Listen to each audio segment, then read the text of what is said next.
Bonjour donc à toutes et à tous, puisque je vais prendre le même ordre protocolaire.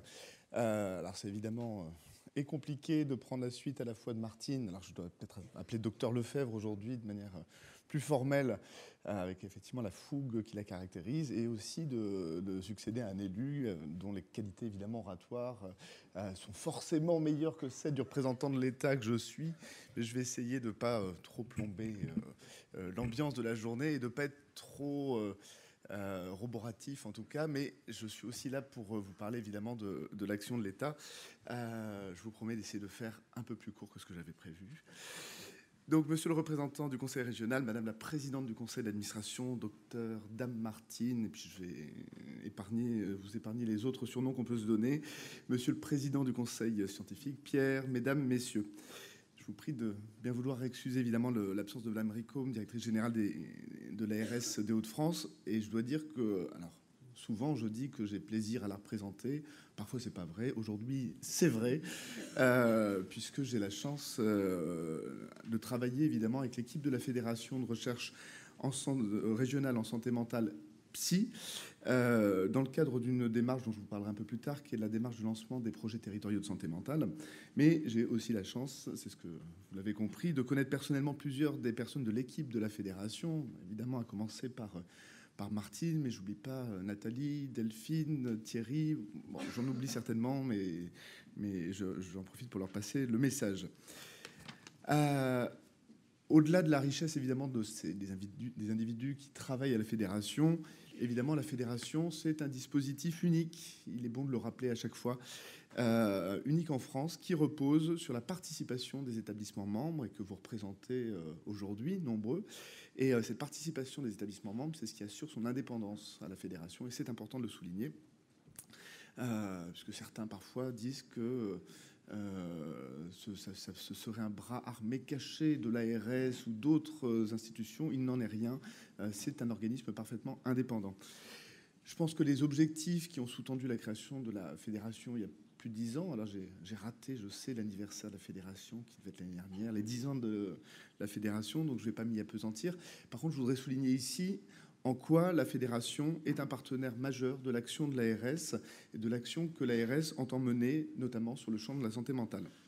D'abord, évidemment, par les missions de la fédération dans ce domaine, c'est-à-dire de favoriser le partage de pratiques et l'enrichissement des connaissances. Et je pense notamment à l'accès et l'analyse des données, qu'on connaît déjà bien, et j'en parlerai un peu après, mais aussi aux audits croisés qui permettent des échanges de pratiques et qui contribuent à l'harmonisation de ces pratiques à l'échelle de la région.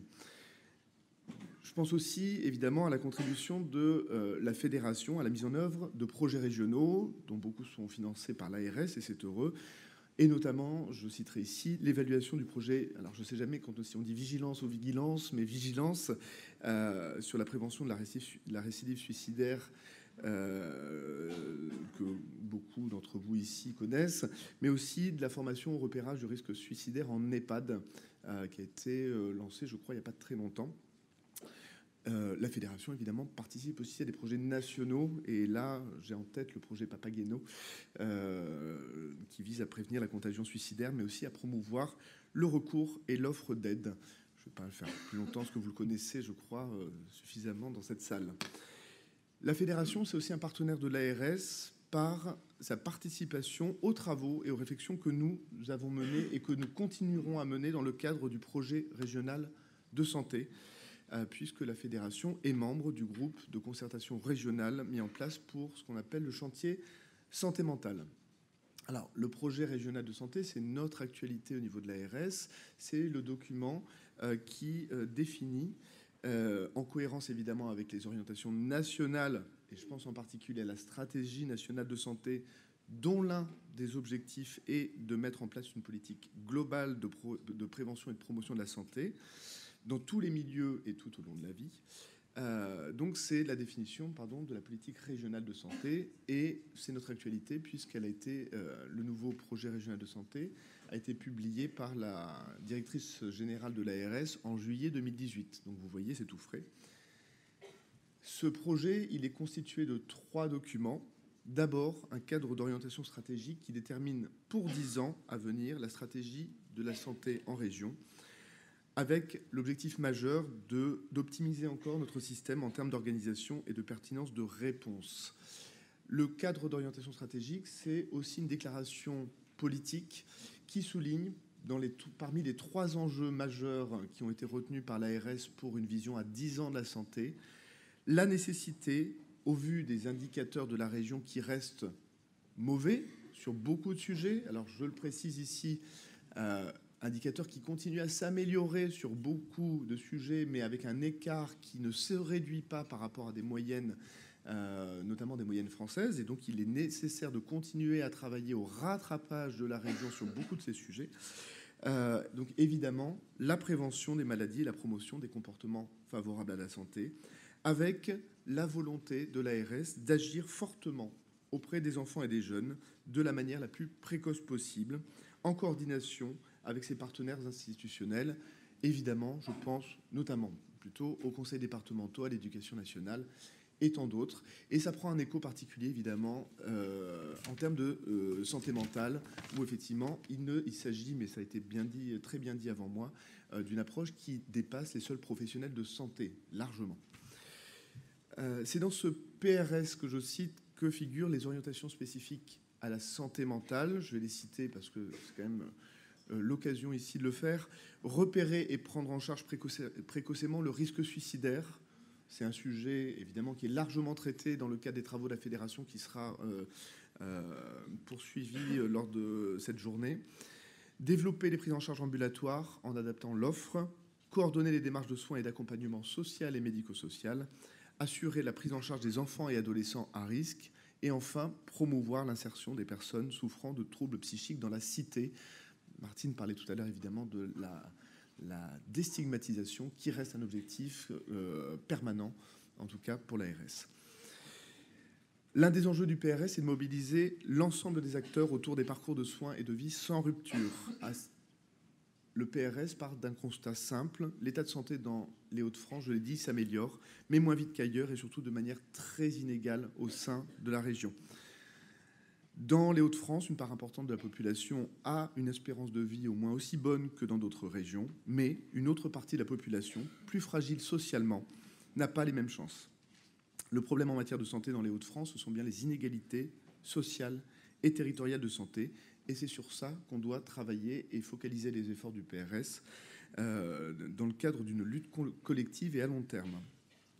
Le PRS doit être un guide pour l'action de tous les acteurs de santé en ce qu'il a été conçu en concertation avec ces acteurs. Le PRS, c'est 1 an et demi de travail avec plus de 1000 acteurs ou représentants d'acteurs associés. Et évidemment, la fédération, enfin la F2RSM Psy, en fait partie. Le travail continue. On vient de publier le PRS, je l'ai dit. La déclinaison opérationnelle est en cours, puisque en ce moment sont préparés des plans d'action, toujours avec les mêmes acteurs, qui vont décliner le PRS au niveau régional et dans les territoires, parce qu'on nous reproche parfois le fait que ce PRS, que vous pouvez évidemment consulter, est un document qui est plein de grandes orientations et de bonnes intentions. Vous allez voir que d'ici la fin de l'année, en tout cas, il sera décliné de manière très opérationnelle. Et donc, ce volet opérationnel, c'est quelles mesures, avec qui, avec quels moyens, quelle échéance, quelle évaluation. Et ça tombe bien, puisque la fédération participe déjà à la mise en œuvre du PRS. Et là, je pense en particulier, le directeur m'a glissé à l'oreille qu'il fallait pas que je l'oublie, donc je l'ai rassuré en disant que je souhaitais en parler. C'est évidemment la participation de la fédération à la démarche de construction des futurs projets territoriaux de santé mentale qui doivent mailler l'ensemble du territoire régional avant une date qui est celle de juillet 2020. L'ARS a ainsi missionné, et je le dis avec succès, la fédération pour la réalisation d'un diagnostic reposant à la fois sur un bilan quantitatif, identique pour l'ensemble des territoires à ce stade, enrichi par une démarche qualitative qui a permis d'intégrer les spécificités de chaque territoire et de partager ce diagnostic avec les acteurs locaux. C'est important. Ça n'est pas un diagnostic descendant. Il a été construit avec les représentants des acteurs locaux dans les territoires et en particulier les représentants des commissions santé mentale des conseils territoriaux de santé.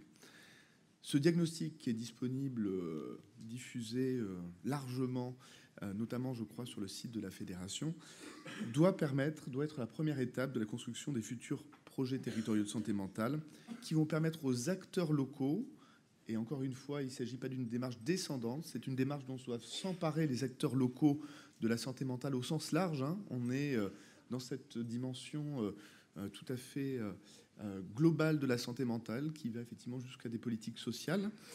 Donc les acteurs vont pouvoir s'en emparer pour définir pour chaque territoire les propositions d'action prioritaires de prévention, notamment de prévention et de promotion de la santé mentale.